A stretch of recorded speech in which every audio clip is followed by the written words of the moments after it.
said to be identical to the Tree of Life, where it exists below Malkuth.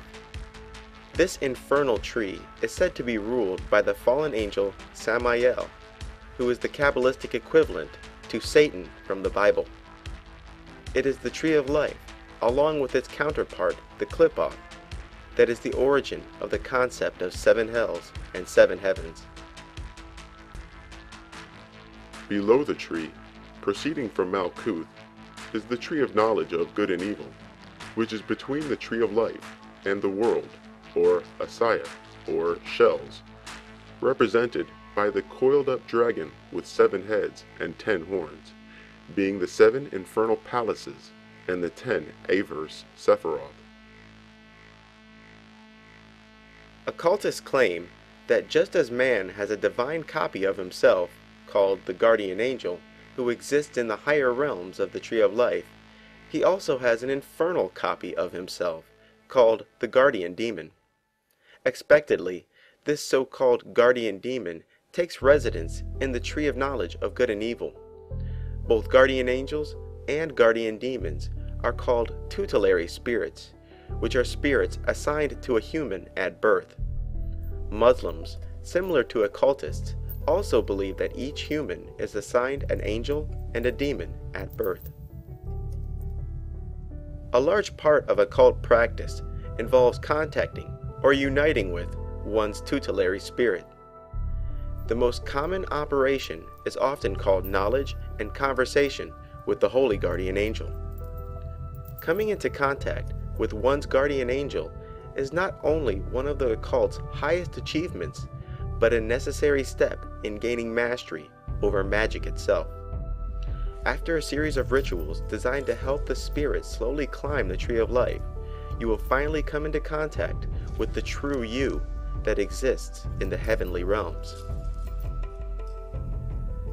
After achieving unity with one's tutelary spirit, the magician not only experiences ever-increasing psychic and intellectual ability, but most importantly, true illumination. Yoga, which literally means unity, is based on similar principles of connecting to one's ultimate divine form.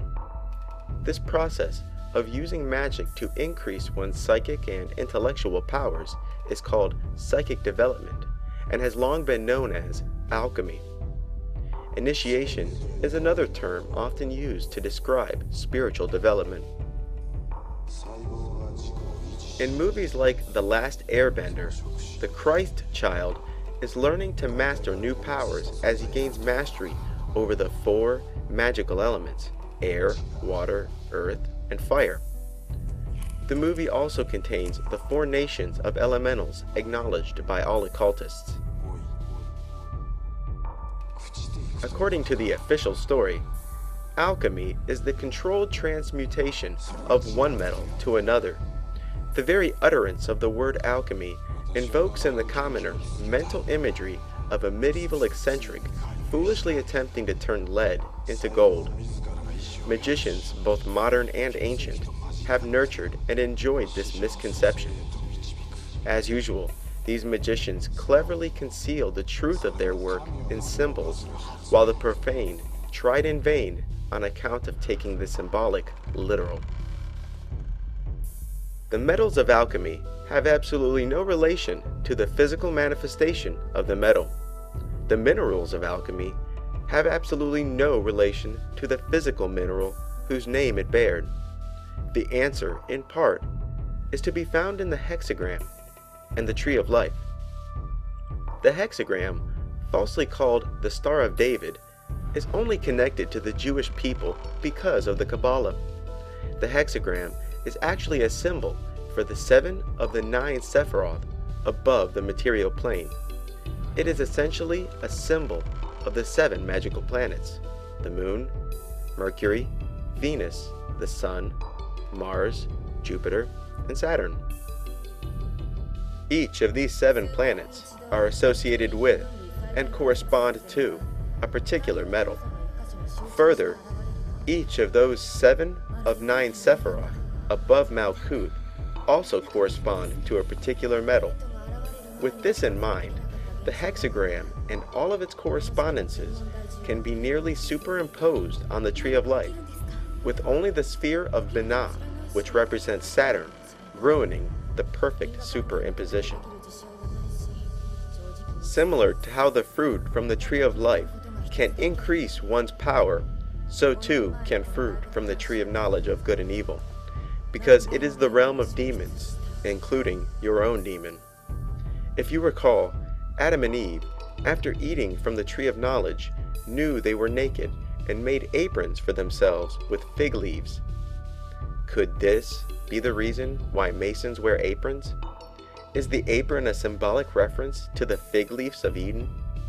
Do they use the apron to express in a coded manner that they themselves have eaten the forbidden fruit and gained its powers? The tree of life is further divided into 3 pillars. The left pillar is the feminine pillar, represented by the moon or salt. The middle pillar is androgynous and is represented by both the planet and metal Mercury. And the right pillar is masculine, represented by the sun and the mineral sulfur.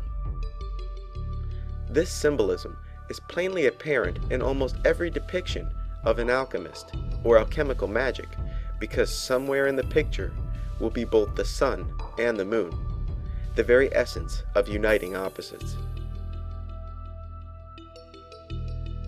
The ancient alchemists were prone to veil their writings in obscure symbolisms, mythology, and various blinds. In this case, the principle of sulfur is not common sulfur or brimstone. Salt did not indicate common table salt, nor did mercury reflect the matter found in thermometers, quicksilver. There was an analog between these, but definitely not a one-to-one relationship. This blind hindered many a budding alchemist. The cover for the book Self-Initiation into the Golden Dawn Tradition says a mouthful with eyes to see. Below, a man blindfolded, being led by a white rabbit through 2 pillars and a long journey in the darkness, finally reaching the illuminated peak of the holy mountain, clearly symbolized by the unification of opposites. The picture brings to mind Alice following the white rabbit and falling into the rabbit hole, or even Neo from the movie The Matrix. In the movie, Neo is contacted by the rebels of the machines and told that the white rabbit will lead him to the truth of the Matrix. And similar to guardian angel lore, Neo is freed from his blindness and awakens to discover his true self, his true body. Like the example I illustrated earlier, Neo learns he was simply playing a video game the whole time. Both white and black magicians put great emphasis on gaining contact with one's holy guardian angel. Aleister Crowley, the most famous magician of the 20th century, made perfectly clear the importance of unity with one's holy guardian angel. It should never be forgotten for a single moment that the central and essential work of the magicians is the attainment of the knowledge and conversation of the holy guardian angel.